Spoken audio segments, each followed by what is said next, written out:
चलो discovery of atom, discovery of electron. Discovery of electron के बारे में समझो क्या है। ये किया था किसने? It was discovered by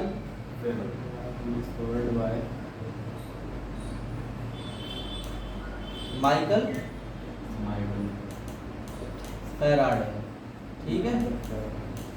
in an experiment, एक एक्सपेरिमेंट में उसने इसके बारे में पता लगाया था।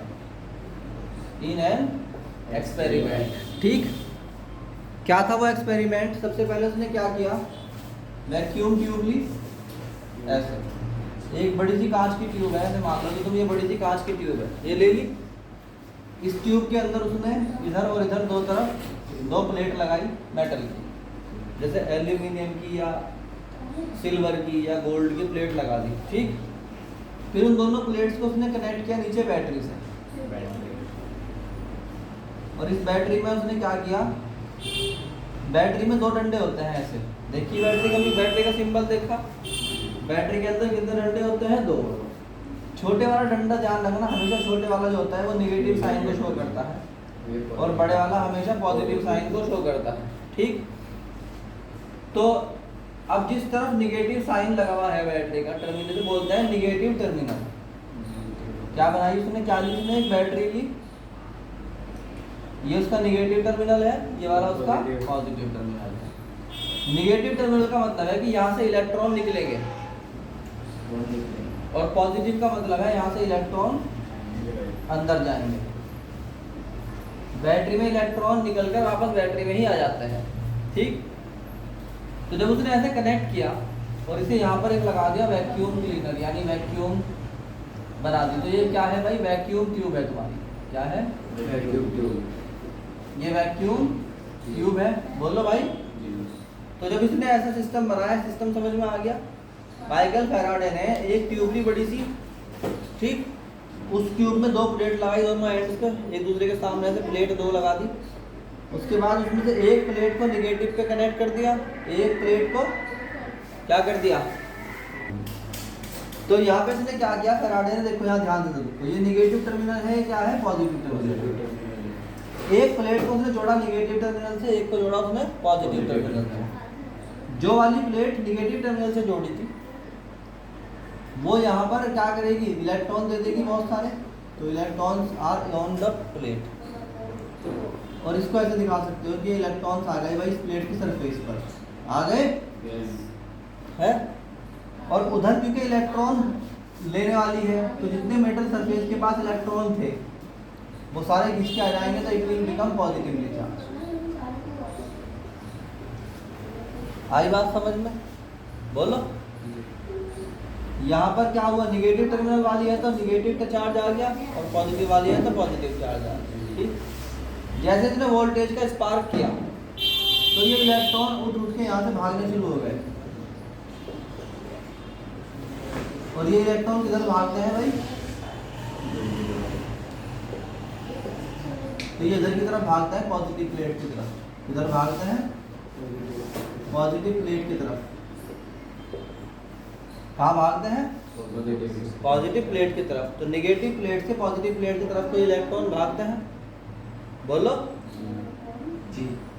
तो इस तरीके से उसने देखा कि जो इलेक्ट्रॉन्स की जो पूरी की पूरी कॉम्बिनेशन भाग रहा है, इसको उसने कहा कि ये कैथोड रेज है।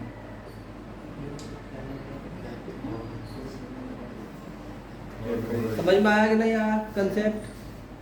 एक बार पूरा कंसेप्ट दोबारा समझा रहा मैं। एक प्लेट उसने बहुत बड़ी ट्यूब ली, कांच की बनी हुई, कहीं की कांच की एक ट्यूब ली। उस ट्यूब में उसने दो प्लेट लगाई, एक तरफ सामने दो पैरेलल प्लेट्स लगाई। उसके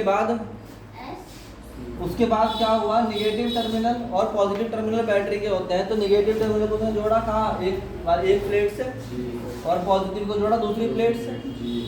अब जो negative terminal of the battery है उससे इलेक्ट्रॉन जाएंगे जी, और पॉजिटिव से कम हो जाएंगे। एक निगेटिवली चार्ज बन गई, एक positively charge.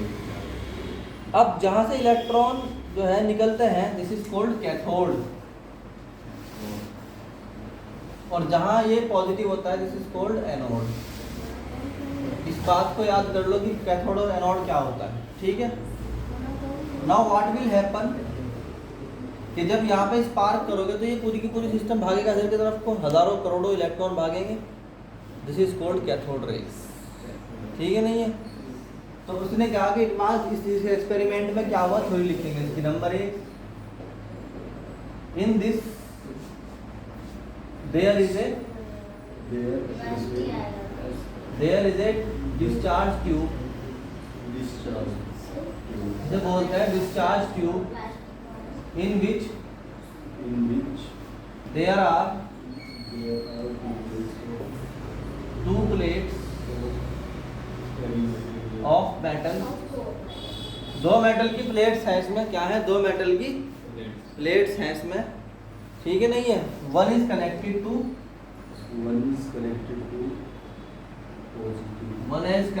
To positive sorry negative terminal and other is to positive terminal of battery. यहाँ तक क्लियर हो गया? तो यहाँ तक क्लियर है?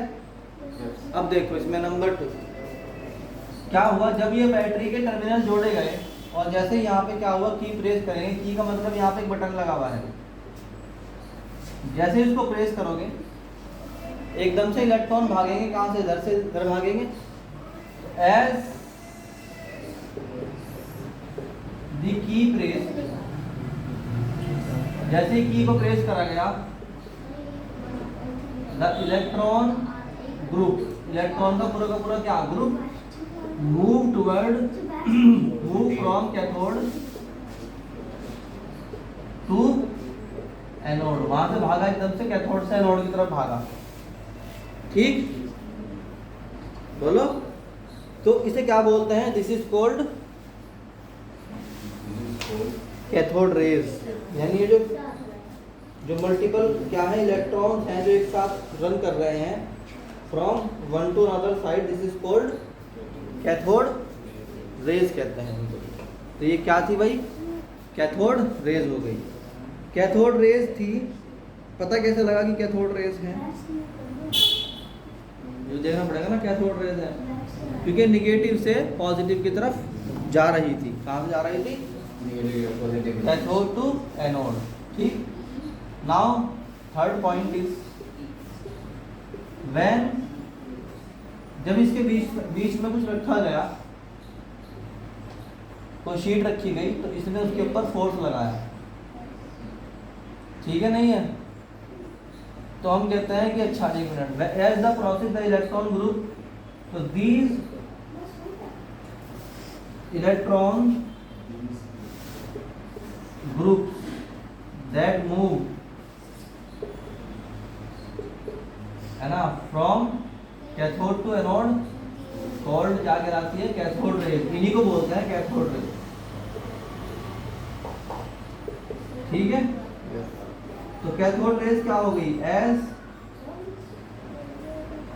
Cathode rays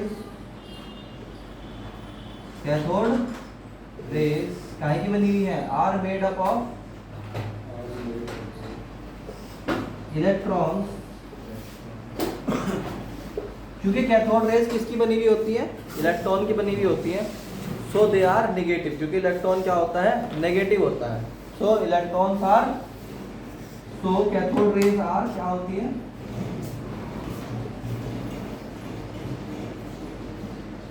so cathode rays are negative. ठीक है? और पॉइंट्स याद करने हैं बहुत सारे इसके अंदर। तो कैथोड रेज समझ में आई है वाली है? और पॉइंट्स हैं कैथोड रेज के, ये वाले नोट करने हो तो नोट कर लो।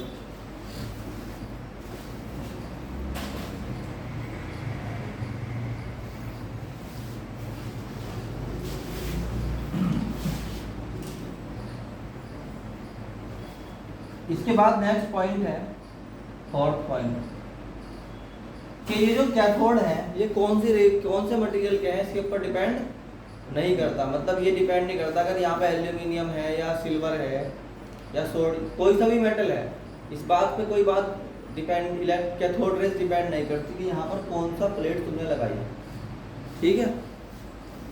तो cathode rays does not depend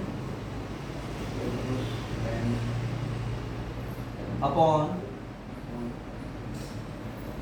the material used in electrodes, plates, जो प्लेट कौन सी लगाई है उसमें इससे फर्क नहीं पड़ता। कि आई बात समझ में? तो इस तरीके से पता लगता है कि एक बात और लास्ट है इसमें फिर पॉइंट, अगर इलेक्ट्रिक और मैग्नेटिक फील्ड लगाया जाएगा इसके चारों तरफ तो ये रेस सीधी नहीं चलेंगी, फिर ये इधर उधर होने लगेंगी। यानी अगर मैग्नेट लगा दोगे यहाँ तो ये घूम जाएंगे। अगर एक मैग्नेट का पार्टिकल यहाँ रख दो, मैग्नेट रख दो लाके, तो ये घूम जाएंगे रास्ते से। अभी तो सीधी चल रही बिल्कुल स्ट्रेट, ये ऐसे या ऐसे घूम जाएंगे। ऐसे इलेक्ट्रिक फील्ड में भी घूमती है। तो हम बोलते हैं कैथोड रेज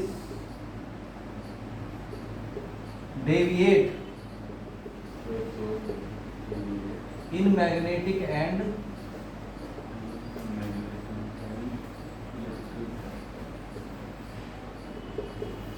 इलेक्ट्रिक। इसको नोट कर लो अच्छे तरीके से, फिर कराता हूँ आगे इसमें। फाइनल थिंग इज, वो तो पता ही है मगर फिर भी लिखवा रहा मैं कि अगर कोई पूछे कैथोड रेज किससे मिलकर बनती है तो बोलते हैं cathode rays are made up of किससे? इलेक्ट्रॉन। कैथोड रेज बनी हुई होती है किससे? इलेक्ट्रॉन से, ठीक। तो ये था कैथोड रेज। उसके बाद आता है next topic is discovery of electron. तो हो गया, बोलो। Now what is the discovery of proton? Discovery of proton. But इससे पहले पढ़ रहा हूँ charge to mass ratio of electron. Charge to mass ratio of electron. Charge to mass, charge का मतलब कितना चार्ज है इलेक्ट्रॉन पे, और मास का मतलब कितना मास है इलेक्ट्रॉन का, ठीक। उसके लिए एक सिंपल तरीका ये बनाया गया कि मान लो ये कैथोड रे है। क्या है ये? Cathode ray. बल्कि कैथोड रे की जगह समझो कि एक सिंगल इलेक्ट्रॉन है। क्या है ये? इलेक्ट्रॉन, ठीक। इसके इधर की तरफ मैग्नेट लगाया गई, नॉर्थ एंड साउथ पोल, ठीक। और इसके अपोजिट साइड में इधर और इधर लगाया गया क्या? Electric field. ऐसे मान लो लगाया गया क्या? परपेंडिकुलर इलेक्ट्रिक फील्ड और परपेंडिकुलर मैग्नेटिक फील्ड एक इलेक्ट्रॉन में लगाया गया, ठीक। इलेक्ट्रॉन के रास्ते में लगाया गया। अगर तुम लगाओगे तो ये डेविएट हो जाएगा ऐसे, ठीक। इसकी जो ओरिजिनल डायरेक्शन थी वो ये थी, अपनी जगह से कुछ हिल गया, हट गया, इसे बोलते हैं वाई। डिस्प्लेसमेंट हो गया। इसको जाना था कहाँ? सीधे यहाँ मैग्नेटिक और इलेक्ट्रिक फील्ड के लिए थोड़ा सा ये ऊपर नीचे हो गया। इसे हमने कैलकुलेट कर लिया कहाँ चला गया, उसे कैलकुलेट करके हम निकाल सकते हैं चार्ज टू मास रेशियो, ठीक। वो 12th क्लास के फर्स्ट चैप्टर में पढ़ाया जाएगा, मगर फिलहाल इतना मैंने कंसेप्ट समझाया है ताकि अगर तुम्हारे सामने आ जाए तुम्हें कम से कम पता रहे कि हमारे कैसे पढ़ाया जाएगा। तो चार्ज टू मास रेशियो का मतलब है, चार्ज टू मास रेशियो इसका मतलब charge of electron upon mass of, बोलो भाई, इलेक्ट्रॉन। तो चार्ज ऑफ इलेक्ट्रॉन जो है और मास ऑफ इलेक्ट्रॉन जब इनको आपस में डिवाइड किया, यानी पहले दुनिया में ये नहीं पता लगा लोगों को कि चार्ज ऑफ इलेक्ट्रॉन कितना है, नहीं पता लगा मास ऑफ इलेक्ट्रॉन कितना है। पहले पता चार्ज अपॉन मास का क्या रेशियो है ये पता लगा। क्या पता लगा? What is the ratio of charge and mass. इसको बोलते हैं E अपॉन M। E इसका मतलब E is the charge of electron and M is the mass of electron. ये जब रेशियो निकाला गया प्रैक्टिकल के थ्रू तो ये निकल के आया 1.7 into 10 to the power 11 coulomb पर किलोग्राम। तो charge of electron upon mass of electron का रेशो आया 1.7 इंटू 10⁻11 कोलाम्ब पर। ये एक कंसेप्ट है, बस याद कर लो, ठीक। नीट में भी आ सकता है, ठीक। अब क्या हुआ, अब हमें निकालना पड़ा what is the charge on electron. क्या निकाला, what is the charge on electron. Charge on electron निकालने से पहले हमें पता लग गया था पहले ही what is the mass of electron. तो मास ऑफ इलेक्ट्रॉन उस टाइम तक निकाल चुके थे दुनिया कि उसका मास क्या होता है। मास ऑफ इलेक्ट्रॉन 9.1 इंटू 10⁻31 kg, ये मास ऑफ इलेक्ट्रॉन होता है।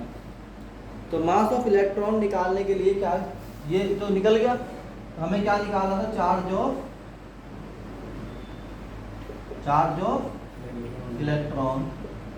तो चार्ज ऑफ इलेक्ट्रॉन निकालने के लिए क्या करा गया, इसको डिवाइड कर दिया गया। आई बात समझ में, यानी कि चार्ज ऑफ इलेक्ट्रॉन जो है वो तो तुम्हारा कितना हुआ, चार्ज ऑफ इलेक्ट्रॉन आया तुम्हारा कितना 1.6 इंटू 10⁻19 कोलाम्ब। इसे याद कर लो, E अपॉन एम याद हो गया, बोलो, मास ऑफ इलेक्ट्रॉन याद हो गया और चार्ज ऑफ इलेक्ट्रॉन फटाफट याद कर लो।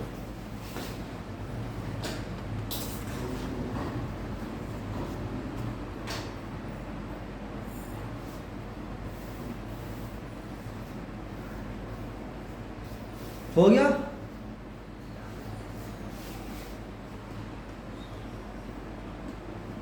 हो गया। Now what is the discovery of proton. बहुत इंपॉर्टेंट है डिस्कवरी ऑफ प्रोटॉन, याद कर लो। इलेक्ट्रॉन तो हो गई, डिस्कवरी ऑफ प्रोटॉन।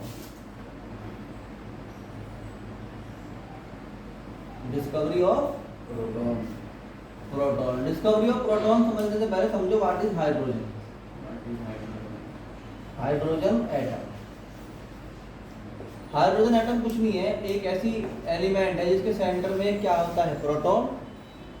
क्या होता है सेंटर में इसके, प्रोटॉन, और चारों तरफ इसमें क्या घूमता रहता है, एक इलेक्ट्रॉन। तो इसमें एक ही तो क्या होता है, 1 इलेक्ट्रॉन एंड 1 प्रोटॉन। इस बात को याद कर लो कि हाइड्रोजन कुछ नहीं है, हाइड्रोजन का मतलब है एक इलेक्ट्रॉन और एक प्रोटॉन का कॉम्बिनेशन। एक इलेक्ट्रॉन निकाल दोगे तो क्या रह जाएगा, एक प्रोटॉन रह जाएगा। बोलो, बस कुछ और रह जाएगा क्या इसके अलावा। मगर प्रोटॉन ऐसे नहीं होता जैसे इलेक्ट्रॉन होता है पार्टिकल। प्रोटॉन न्यूक्लियस के साथ रहेगा, मतलब एक पूरा स्ट्रक्चर है। स्ट्रक्चर का मतलब है, फॉर एग्जांपल तुम ये कहो जी मैं जो है एक जूता लाए हो तुम, है ना, तो जूता होता है शूज, मगर शू के साथ डब्बा होता है, उसके ऊपर एक पन्नी होती है, पॉलिथीन होती है ना, होता है ना। ऐसे जैसे कोई ऑब्जेक्ट तुम्हारा रखा हुआ आता है किसी पैकेट के अंदर, किसी ऐसे प्रोटॉन जो है वो ऐसे नहीं मिलता हवा में फैलता हुआ।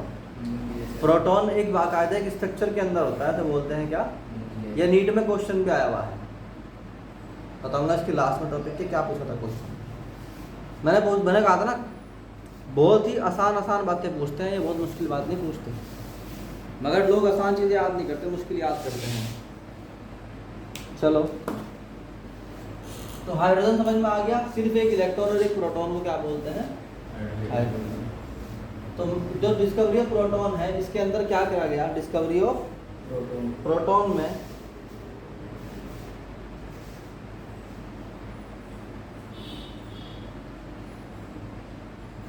सबसे पहले समझो what is the, it was, अच्छा इसमें पढ़ना पड़ेगा what is the anode rays. What is the anode rays. इसके लिए हम क्या करते हैं, पहले हम वही वैक्यूम ट्यूब लेते हैं एज इट इज, जैसे पिछली बार ली थी एक्सपेरिमेंट, ले ली। उसमें 2 प्लेट लगाते हैं, उसमें से एक प्लेट होती है क्या, बोलो, अब की बार पॉजिटिव लगा था, जब नेगेटिव लगा। एक क्या होती है हमारे पास की, और इधर हो गया हमारा जो पॉजिटिव प्लेट है, उसमें हमने क्या करा, उसको बोल दिया हमने कि जो एनोड है, क्या है एनोड, और जो नेगेटिव प्लेट है उसे क्या बोल दिया, क्या है वो कैथोड। वेरी गुड, ठीक है। अब की बार यहाँ पर हमने हाइड्रोजन गैस फिल कर दी। क्या फिल कर दी, तो हम कहते हैं कि let there is a discharge tube in which a cathode and anode are fixed opposite to each other। एक दूसरे के सामने क्या कर दिया हमने, लगा दिए, and hydrogen gas filled, and hydrogen gas filled in the tube, और हाइड्रोजन गैस को ट्यूब के अंदर फिल कर दिया। एज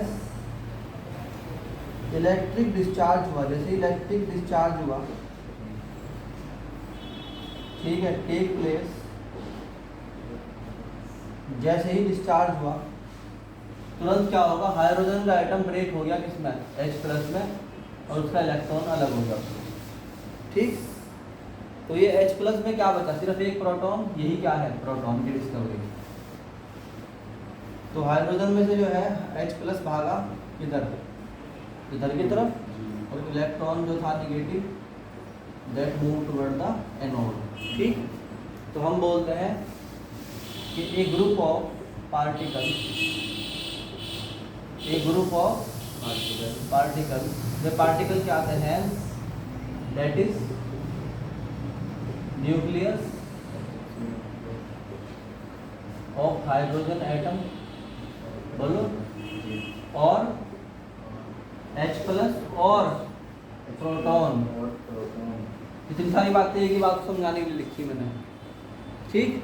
क्या हुआ, मूव्ड, भागा किधर, टुवर्ड कैथोड, जो कैथोड की तरफ भागा, क्योंकि खुद क्या था पॉजिटिव था, तो उसे भागना था कहाँ, कैथोड की तरफ, नेगेटिव की तरफ। जो नेगेटिव होता है वो उधर भागता है, और जो पॉजिटिव होता है वो negative. This group is called anode rings, ठीक है, made up of nucleus of hydrogen atom, ठीक है। नहीं है, अब तुमने मैं तो कहा था शुरुआत में क्वेश्चन आया हुआ है नीट में, इसमें से उसने ही पूछा था कि जो एनोड रेज होती है वो किसकी बनी हुई होती है। ऑप्शन में लिखा हुआ था प्रोटॉन या न्यूक्लियस, तो हमने कहा ना न्यूक्लियस ना प्रोटॉन, पॉजिटिवली चार्ज्ड एटम। इसका करेक्ट आंसर क्या है, पॉजिटिवली चार्ज्ड एटम, ठीक। तो हम कहते हैं made up of nucleus of hydrogen और पॉजिटिवली चार्ज्ड। सबसे अच्छा आंसर इसका है पॉजिटिवली चार्ज्ड एटम, या कम से कम न्यूक्लियस ऑफ हाइड्रोजन तो लिखना ही पड़ेगा, ठीक है। कौन सा लगाया होगा इस पे ऑप्शन था ये। नंबर 2 क्या होता है, डेविएट होती है, क्या होती है, डेविएट होती है किसमें, इन इलेक्ट्रिक एंड मैग्नेटिक फील्ड। जब इनको मैग्नेटिक और इलेक्ट्रिक फील्ड में लगाया जाता है तो ये क्या करती है, ठीक है, नहीं है। Number 3, they does not produce, they does not, अरे बोलो भाई, प्रोड्यूस फ्लोरेसेंस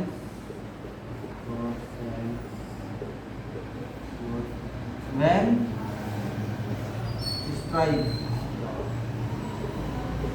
ये लाइट पैदा नहीं करती, जैसे इलेक्ट्रॉन पैदा करते हैं ना, नीले रंग का लाइट पैदा होती है इलेक्ट्रॉन से, इससे नहीं होता कुछ। ये मटेरियल। और 4th पॉइंट है, दे हैव मास, इनके अंदर मास होता है, ठीक। तो ये था तुम्हारा cathode rays anode rays complete हो गया। बोलो Yes. चलो।